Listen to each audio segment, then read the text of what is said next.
Welcome to day 1 of my France diaries. I visited Paris in the south of France for the first time with my roommate, and our first stop of the trip was to indulge in some French pastries. We each shared a mini strawberry cake and a buttery chocolate croissant, then continued to explore the many shops and markets of Rue Montorgueil. We stumbled upon a collection of food stands and ended up trying some Parisian Turkish food. It's not quite dinner time yet, so this was the perfect little snack. The excitement of a trip is always the highest on the first day, and that's exactly what I felt while walking around Paris on our first night, soaking in the city atmosphere and capturing every detail with my eyes. We killed some time before dinner at Palais Royal, which is well known for its iconic striped columns, so of course we had to stop by to get some pictures there.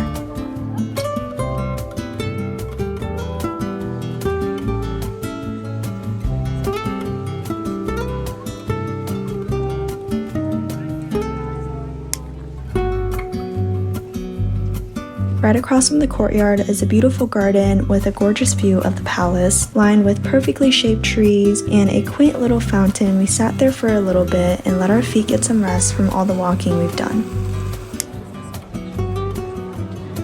It was finally time for our first French meal, but despite its high ratings on Google, we soon found ourselves to be deceived. People were lining up outdoors for a table, and the intricate decor really stood out to me, but sadly, everything tasted kind of bland. I tried escargot for the first time, contorama, which was okay, French onion soup, which was decent, and flank beef, which I know is a really tough cut, but oh my gosh, we were struggling to cut this.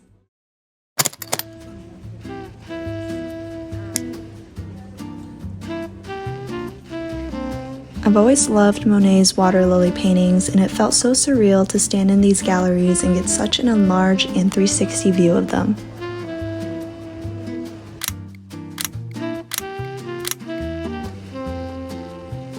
The museum was pretty small, so it didn't take us long to explore all of the downstairs galleries. After last night's bland dinner, this place gave our hungry stomachs just what we needed. The beef stew of the day was perfectly soft and flavorful, and we also tried French roast chicken with potatoes.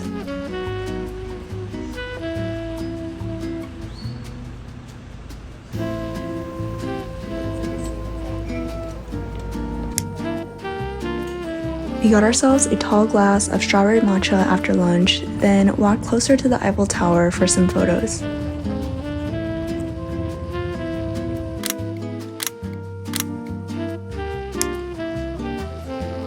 Dinner tonight was at a cozy little steakhouse where we tried escargot again and ribeye grilled over wood.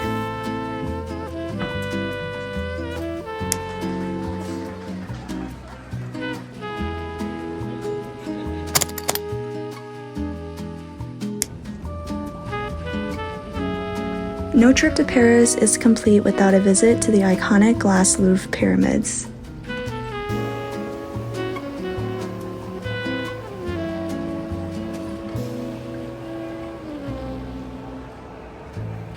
We had ourselves another museum day, but first we stopped by the balcony for a quick breakfast. We soon realized our mistake, so never get croissants at the Louvre unless you like them to be extra dry and underwhelming.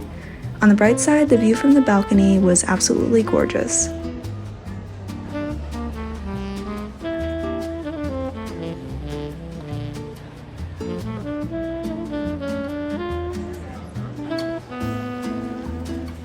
Once we were back inside, we made our way to the Mona Lisa room, which was clearly everyone else's idea too.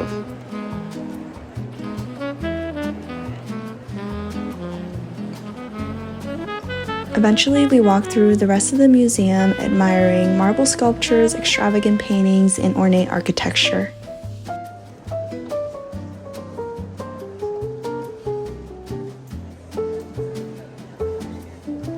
By this time, it was peak afternoon, so we decided to take advantage of the sunshine and walk around the gardens before heading to lunch.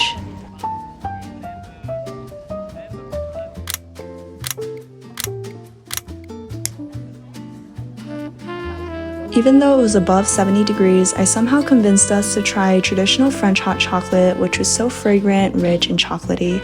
The spread here was so tasty and gorgeous. We got roasted duck breast with mashed potatoes and a croque monsieur with ham. We took the rest of the day a bit more low-key and walked along the Seine until the sun started to set. We ended up waiting over an hour to eat at this place, which is known for their steak frites. It's the only dish they serve actually, and the special steak sauce did not disappoint. We've been to the New York location a few times, so of course we had to try it while we're in Paris.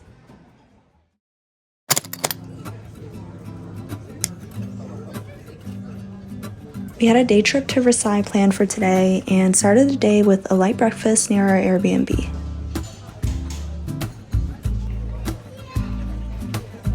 This was the calm before the storm, right before we got lost in the Paris subway system on our way to Versailles. We couldn't find the right train lines, but 3 hours later we finally made it.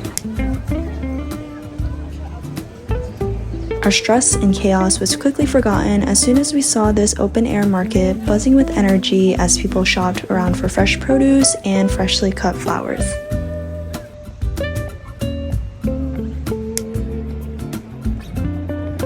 We spent most of the day at the Palace of Versailles, where each room was decked out in the most beautiful gold details and paintings.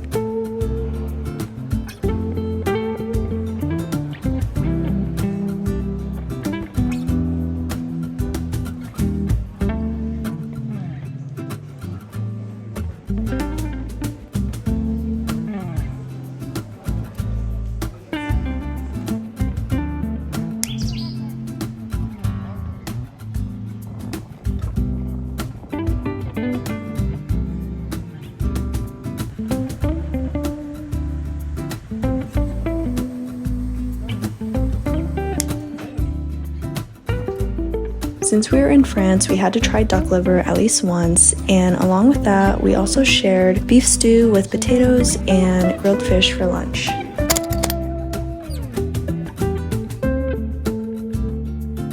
We left Paris on day 5 and took a flight to Nice to start our 3-day trip in the south of France. I attract mosquitoes anywhere I go, and funny enough, we caught the moment when it happened.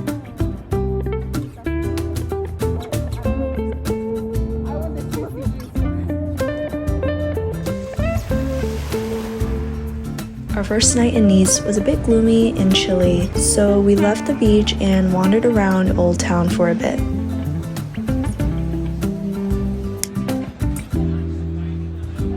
We decided on Italian for dinner, and I hate giving bad reviews, but this pizza really traumatized us that I don't think I've eaten pizza since May. We still had room for dessert though, so we grabbed a couple of scoops and enjoyed our night with ice cream by the beach.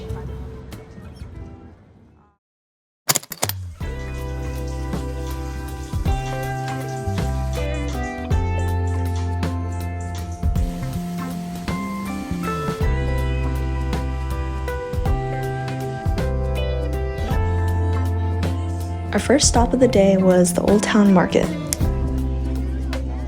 We were on the hunt for some fresh fruit for breakfast and eventually decided on some watermelons, pineapples, and cantaloupes.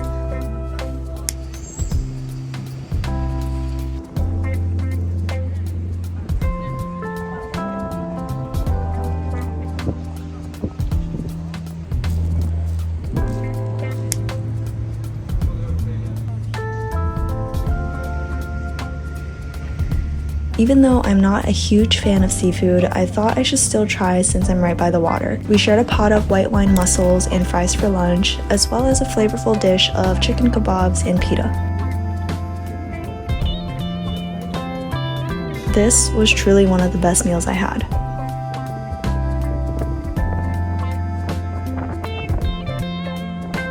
The water here was absolutely mesmerizing and even prettier in person.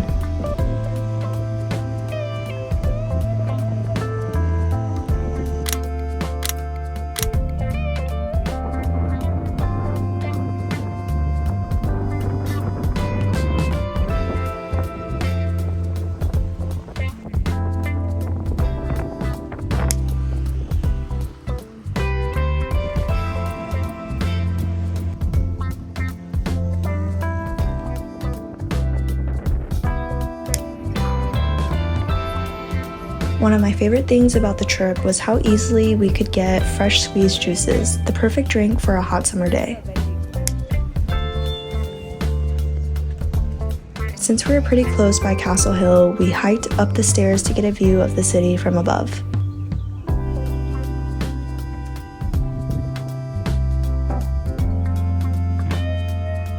It was in this moment when I really came to appreciate how lucky I was to have the privilege and opportunity to travel as much as I have within the last few years. It's always been a dream of mine to be able to work while also having the time and financial freedom to travel. I don't think my college self a year ago could ever imagine that this was what life could be like.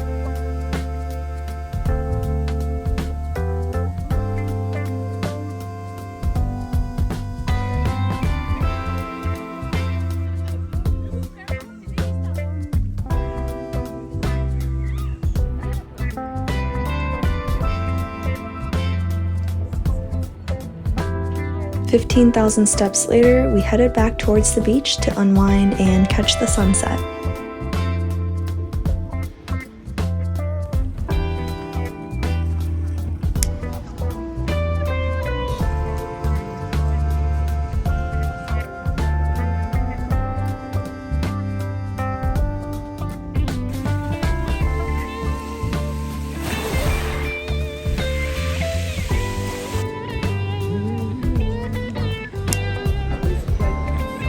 Nice has a ton of restaurants tucked inside small alleyways that makes it feel like a hidden gem.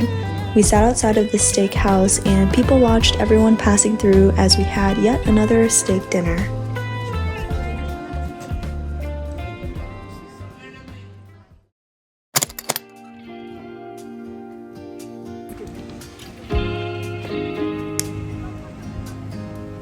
The next day, we took a train to the neighboring town of Antibes for a beach day at Billionaires Bay.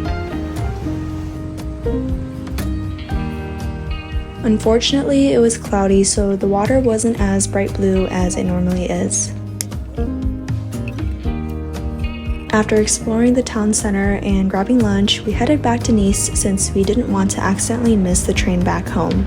Our 3 days in the south of France soon came to an end as we sat by the beach one last time before heading back to Paris the next day.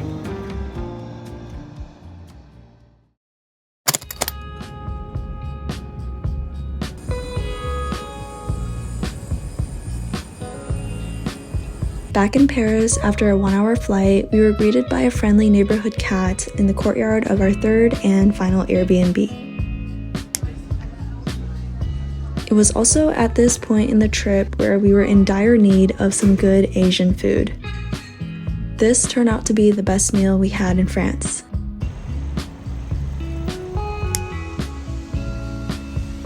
We walked by a few famous streets, like this quiet alleyway with luscious greenery. There was also this row of colorful houses, each with their own distinct style and personality.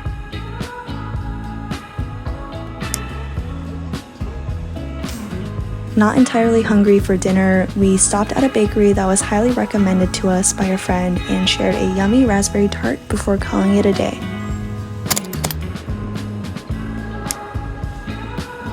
Our last full day in France started off with a visit to Musée d'Orsay.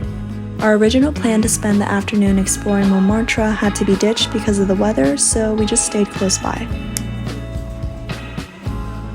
We ended up coming back here for their matcha and to try this decadent berry French toast that we saw last time.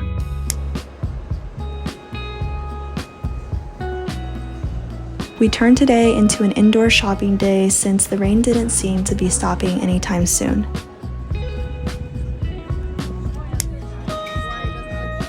Revisiting one of our favorite steak meals, we came back here before walking towards the river to catch the Eiffel Tower sparkle.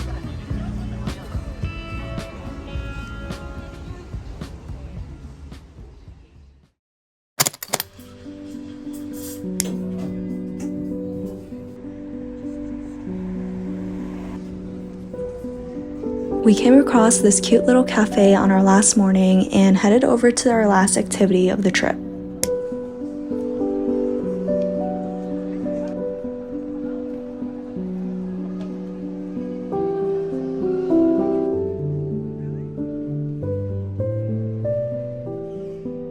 This was such a beautiful opera house, and I'd love to come back one day to see a show here.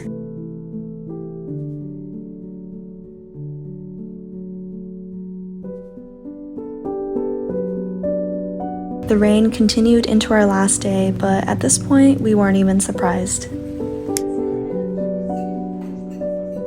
This was a memorable trip as it was my first time in France and on European soil. We did a ton of eating and sightseeing, and I hope you were able to catch a glimpse of the beauty of France through my eyes.